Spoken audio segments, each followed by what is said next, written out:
কলিয়াবৰত নিশা সংঘটিত হৈছে এক ভয়ংকৰ অগ্নিকাণ্ড। ৰাষ্ট্ৰীয় ঘাইপথত অকস্মাতে জ্বলি উঠিল এখন ট্ৰাক। বুঢ়াপাহাৰৰ ৩৭ নং ৰাষ্ট্ৰীয় ঘাইপথত সংঘটিত হৈছে এই ভয়ংকৰ ঘটনাটো।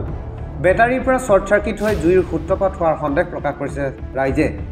নলবাৰীৰ পৰা ডিব্ৰুগড় অভিমুখে গৈ আছিল ট্ৰাকখন। ট্ৰাকখনৰ নম্বৰ হৈছে AS06 CC 1788 বুলি জানিব পৰা গৈছে। কলিয়াবৰৰ পৰা অনুপ বৰাৰ ৰিপৰ্ট, ফাৰ্ষ্ট নিউজ আছাম।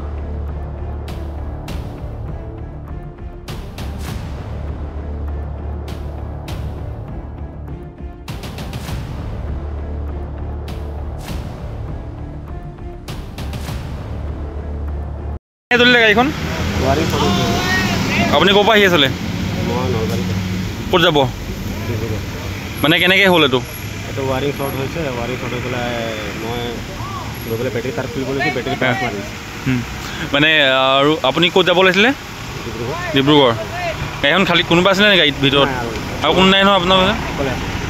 কোনোবাই জখম পাইছে নি?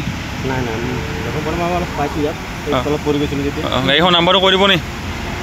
AS06CC 1788